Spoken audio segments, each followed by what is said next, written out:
Good evening, everyone. Thank you, ABP, for having a very timely discussion and debate on one of the most important subjects, because this is a subject which will affect 140 crores of our Indians, and this will affect the future of India and the image of India internationally. So thank you so much for having a very timely and an apt debate.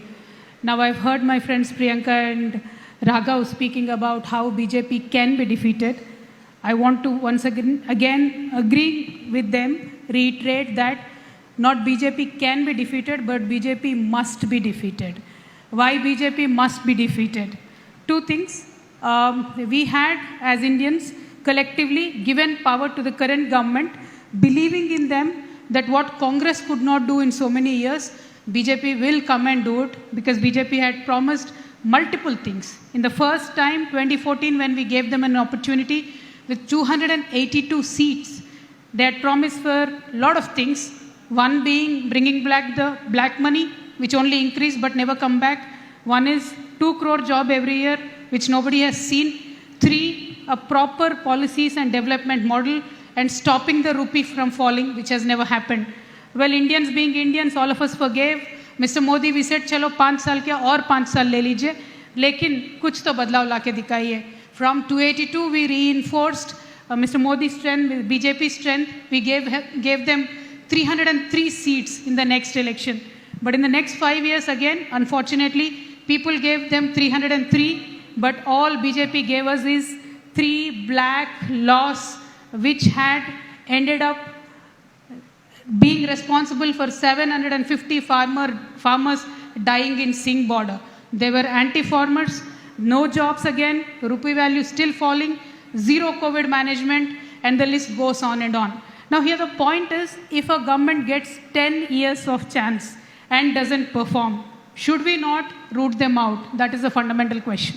2, we are not asking for them to bring the moon down to the earth. We are just saying, if we can do Mangalyaan at the cheapest price in this world and be proud of it, why can't we give water to every household in this country? In Bombay, the financial capital of this country, we still get only 2 hours of water every single day in Bombay. Whichever friend I talk to, they tell us, 2 घंटे आता है, we don't know कब आता है. Lekin in Hyderabad, within 7 to 8 years, we managed to make sure we gave water 24 hours in every small village of Telangana. If it can happen in Telangana, the same model can be replicated across the nation. And why isn't the current BJP government trying to do that? We're asking for basics, nothing else. Drinking water, irrigation water, jobs, that is all we are asking for. A new state like Telangana, if we can give away 2.5 lakh government jobs in 8 years, why is the central government sitting on 12 lakh vacancies in the government of India, not even giving a single notification? Forget about other notifications. In the premium institutes like IITs, IIMs, 28,000 jobs are vacant today, and the government doesn't want to fill up. But we want to become Vishwaguru. How are we going to become Vishwaguru without teaching our students what to do? So these are the fundamental questions: drinking water, irrigation water, jobs. These are the only 3 things that we are asking.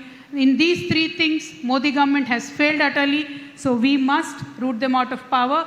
And yes, the opposition stands united today. We've multiple times conducted various rallies from BRS party, where Aam Aadmi party was present, where Shiv Sena was present, where various other parties like CPM were present. So today, opposition stands united, and we would like to continue this unity, and we seek the support of the people. Thank you so much. Thank you so much. That was a really powerful speech. The Prime Minister has said, and I think many people probably agree, that the BJP, whatever its faults, is different from many other political parties in India, which he says are, and I quote, family parties. And he says they're beset by corruption scandals. And what he's offering is an alternative to those family parties and to that corruption. I think you're probably one of the parties he has in mind. So how do you respond? First of all, as an extension to what Raghav and Priyanka was saying, I would like to say, British government's policy was divide and rule. Today, BJP and Modi government's rule is raid and rule. So wherever you have to go, rule from the back doors, you raid, you divide that party, and you rule. That is the policy right now of the BJP government. Second, when Mr. Modi very clearly said, na khaunga, na kane dunga, parivarvad, nepotism, corruption, what is he doing in the case of Mr. Adani?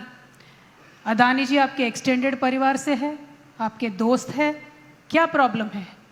एक महीने के पीछे, just in January 25th to today February 25th, a company, Indian listed company, loses 12 lakh crores. LIC loses 80,000 crores. And Honorable Prime Minister is saying nothing. We ask for a joint parliamentary committee, we fight in the parliament, he says nothing. And if Mr. Modi is clean, he should at least now come out and say, put up a parliamentary committee. If you yourself are not clean, Mr. Modi, how are you even accusing the rest of the parties for being corrupt? That's a simple question. If you're not shielding Mr. Adani, why don't you just do the probe? They're doing a probe on me, they're doing a probe on 100 other people from the opposition parties. Why is Mr. Adani not being probed? Why is ED, SEBI, etc. not proactive in probing Mr. Adani? That is a simple question today. That in turn proves that Mr. Modi and BJP is not as clean as they say they are. That is precisely why we believe they will be voted out for this time. Two, and since this is a majorly women-dominated panel, I would like to request my dear friend Poonam, that Poonam, it's been 10 years, women reservation bill is pending. That was one of the poll promises in 2014 and also 2019 of Bharatiya Janata Party. Narendra Modi ji has said, we will pass the women reservation bill, जो अभी तक नहीं आया है. We have one more session to go. I earnestly request Honorable Prime Minister and my very dear friend Poonam ji to get it passed, so women political representation in all the houses will be more. Two, from the time in 1830s, when Indian census has started, not even during the world wars, World War I, World War II, census never stopped.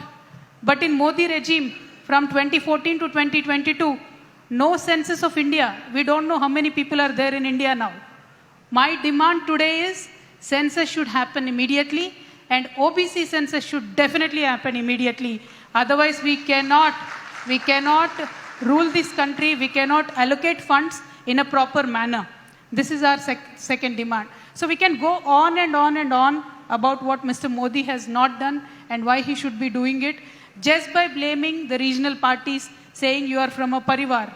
My parivar, my entire parivar was on streets fighting for the state of Telangana. We came into politics, we came into people when we did not even have an idea that a state would be formed and then we will come to power, then you become MLA, MP. No, nothing. We were just fighting on the streets, rubbing shoulder to shoulder with any common man in Telangana today. And we automatically translated into a political party and became into power. So all parivars are not same. All parivars, if Modi ji wants to say parivarvad, no. We are in a parivar where we are facing very clearly and very boldly the agencies. Why isn't your parivar member, Mr. Adani, facing the agencies? That is a simple question.